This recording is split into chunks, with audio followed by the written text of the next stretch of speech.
Everybody, Leslie Sansone Williams here, coming to you today from Paralegal Coffee Talk right here and the Paralegal Career Mastermind channel on YouTube, and also from the Paralegal Inner Circle class, which is launching on the 15th, which is next week, and also launching is the Cover Letter Secrets class. Another class available is called the entry-level paralegal interview class. Okay, so let's talk about this question, and it might be a scenario that you have not thought of.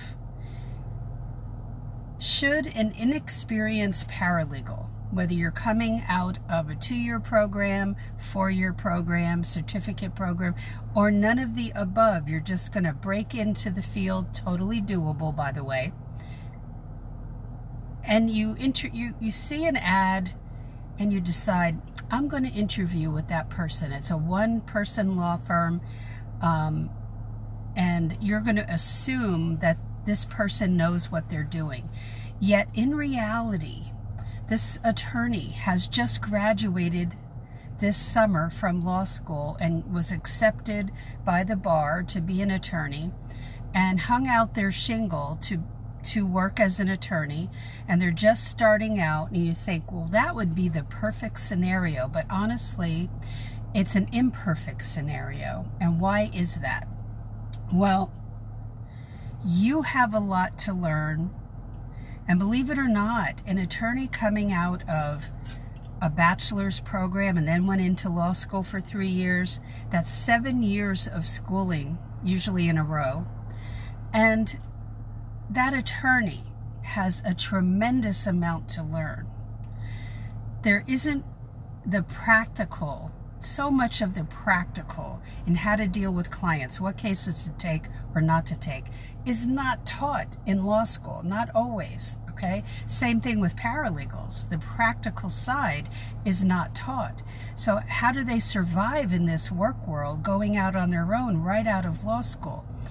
It's not a wise decision on the part of the attorney. So my advice regarding my career advice is to not go with someone who is still green, or what I would say wet behind the ears. They're still green. They're still in that baby mode, baby attorney.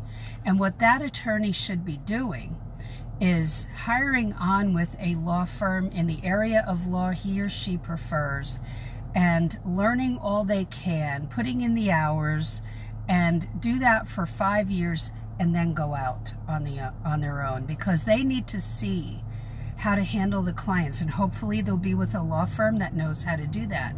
And all of the business side of that workplace, as well as what to avoid, how to avoid conflict of interest, how to protect yourself as a business person, insurances and how to afford that. You know, most attorneys will need to have malpractice insurance, and that is wildly expensive. So when they work for a law firm, the law firm will foot that bill, and they will give cases to that attorney, and sometimes they monitor the cases, sometimes they don't, but a smart law firm will monitor those cases and monitor that attorney and see how they're coming along, and literally train them to be an attorney. This rarely happens for paralegals, where you're trained to be a paralegal within the legal workplace.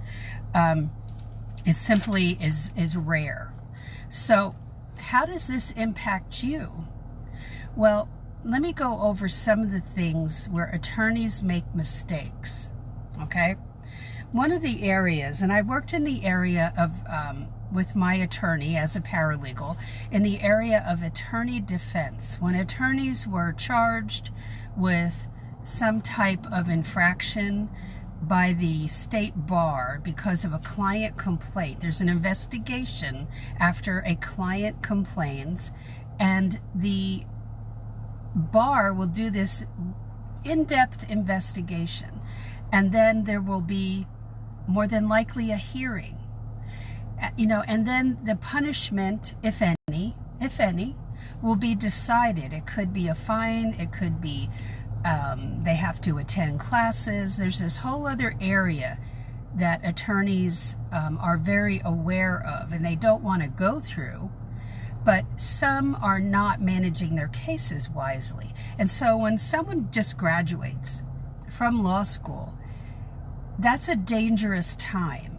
for that attorney. They need to be with another law firm who actually takes care of the cases, manages the cases, and manages that attorney. When that doesn't happen, and then you put an inexperienced paralegal with that attorney, it's a recipe for disaster. And there are some staff members that have said to my attorney that I worked with that actually helped attorneys who faced this. And the assistant was saying, well, that's not my area. You know, I don't need to worry about certain things that the attorney worries about, but that's not true. And as paralegals, we can help the attorney in these areas. But when you come in as a newbie, you don't know how to do that. Now, that's part of what I teach in my Paralegal Inner Circle class, the management of these things. So where do attorneys fall down? Where do they fall down in these areas that can get them in trouble with the state bar? Well, you can see it all over the internet when attorneys are suspended or disbarred. And you can read what those reasons were. And high on the list is negligence of cases. They don't take care of the cases. And what does that mean? It means they're not filing in a timely manner. They're not filing a document that needs to be filed, that has a deadline. It has to be filed by X date, and they don't file it. Now, the client doesn't know that this needs to be filed necessarily, so they're depending on an officer of the court, which is the attorney, to do this correctly and to do this ethically. So one of the complaints by clients is that they don't hear from their attorneys. Not a good communicator. Number 2, negligence of cases. Not communicating where they are on the case, or not even doing anything in the case, letting them languish, letting them sit there. So does this happen a lot? It happens too much. And the paralegals, how do we help in this regard? Well, as an experienced paralegal, I end up managing those details. And of course we use a calendar, but we use other things too, to keep us all on track and to help the attorney. However, the attorney has to be a player in this regard, has to be one that cares about the cases. And not often, but the ones that are getting into trouble or end up suspended don't really care about the cases enough, don't really care about their career enough, or they jump the gun and they should not have gone out on their own right out of law school. So when you're looking at hiring on, you need to do homework before. You need to see, has this attorney, is this a new attorney? When was this attorney admitted to the bar? And your state bar will usually give that information. If you're in Ohio, you're in California. I know in Florida, we could go in, and I live in another state now, in Tennessee. But in Florida, where I just moved from, we could go in and look at just a little bit on the state bars, information about about the attorney. Okay, that's very important. You've got to do your homework before you commit to anything. And before you go on the interview, look at what is going on in this law firm or with this attorney. Okay, they're doing that with you, but that has to be an investigation that you do as well. Okay? So if and most of you watching are you're new into the paralegal field, the last thing you want to do is go with an attorney who is new. Okay? It's a lot to bring in cases as a new attorney and then pay the rent for your office space. The business side of it will be tough enough. And will they be able to bring in enough cases to support all of that, all of the office supplies they need? And last but not least, will they be able to pay you? So take that into account, all right? So here are some, well, one of the biggest tips I can give you, is I want you to go to Google and I want you to look up, but it's quite lengthy to look up the attorney rules of conduct for your state. If you're in California, the rules of conduct, attorney rules of conduct for California, they might be called a little bit something else, but paralegals have regulations as well and rules to follow, and they revolve around the same issues. Okay, there's a lot of things we should not do as paralegals. If somebody comes in right out of law school and is working in the field of bankruptcy, bankruptcy is such a nuanced area of law, meaning there's so many little bits and pieces, and each state has different rules that they follow. Okay, there are federal rules of bankruptcy, but the state has their own rules and what they allow you to exempt. Okay, so the attorney has to be well versed in this, and eventually so does the paralegal. But if you were brand new, you're coming into a bankruptcy law firm, you wouldn't know any of this. The attorney should know that, and then you learn it. You can learn a lot on your own beforehand, but it takes, I would say, a good year or two for you as the paralegal in bankruptcy to pick up on all of these. And it takes a lot of study, and it takes that from the attorney too. So how could that hurt a client? Well, when you file bankruptcy, all these deadlines kick in, and you have to make sure that everything is filed in a timely manner. And if it isn't, you could be out.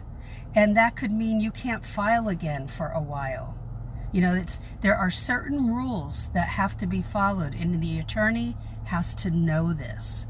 So you want to, if you're saying, well, I want to go in the bankruptcy field, then you go with an experienced attorney, okay? So the big tip today, you go on Google and you search out the rules of professionalism or the rules of conduct for attorneys. Same with paralegals. See what you come up with, okay? One of the things I talked about was that the attorney they're not good that particular attorney might not be a good communicator. That's a recipe for disaster. You know, but that also means that you have to, as the paralegal, pick up the slack. You have to be the communicator, and you have to get your attorney to call the client, because you can't give legal advice ever. So you have to get the attorney in on some of these calls with the client. Negligence of cases, perhaps, and I won't go into some of these in detail, but unethical billing practices, asking staff to follow unethical practices, and that can feel very scary when you're new. But the more you look at how attorneys should behave in professionalism or ethics, then you'll understand more regarding what you should not participate in, okay? If an attorney brings someone in and you are a notary public, and the attorney says, I want you to notarize their signature, and don't ask for ID, even though you've never met them before, don't ask for ID. You ask for ID, okay? That's unethical to not ask for ID when you don't know that person in most states, okay? Being unprofessional, this goes for you too as the entry-level paralegal, arriving late. And we'll focus on the young attorney or new attorney coming right out of law school, not discussing decisions with the client and just making decisions on their behalf, missing deadlines, filing paperwork incorrectly in a shoddy manner, not returning phone calls. Now, I worked for a firm in northern Florida where most of our clients were automobile dealers. You talk about people who understood, for the most part, customer service. So, if your attorney doesn't understand customer service, and you know what it's like to wait for a return phone call yourself, it's very annoying and it's unprofessional. So, in that particular law firm, the senior partner had all these phone messages on his desk, and he returned them all within an 8-hour period. Because he knew his clients understood customer service, and he'd better get with that as well. And he did. He understood it. Not empathetic to a client's needs. And then being disrespectful. Being disrespectful could be, yes, an attitude, but it could also be disrespecting a person's time. And that could be at you, or it could be with a client. But this all reflects back on the law firm and how that attorney acts and how you act. And so you want to get into a situation as a newbie, brand new paralegal, where you're going to have the best shot at becoming a very experienced, well-versed paralegal in the area of law you're working in. And the best shot, you'll have the best shot working for an experienced attorney or attorneys, so that any question you have will have a great answer and you won't have doubt. Okay, so take this into consideration as you start job hunting down the road. Make sure that if you can, that you hop on board to the cover letter secrets class. That's not step 1. Step 1 is the legal break-in book. Step 2 is the paralegal inner circle class. Step 3 is cover letter secrets class. In the paralegal inner circle class is the interview module. Now, if you feel the only thing you need help with is the interview itself, what questions are they going to ask? What questions should you ask? Then take the entry-level paralegal interview class, okay? And you can, what I'll do is, I don't have a link for that up right now, but I'll post it this afternoon, and you can take a look at that, okay? Have a great day today. Any questions, comments, please post below on Facebook and below on YouTube. And YouTubers, please be sure to look in the description box for links to the hub, for that Paralegal Career Secrets Black Book, which is a free PDF right now. And then same thing with my folks on the Paralegal Coffee Talk page. Please be sure to scroll through the feed and you'll see that Paralegal Career Secrets Black Book and the Inner Circle class, which launches next week, which will be Wednesday of next week.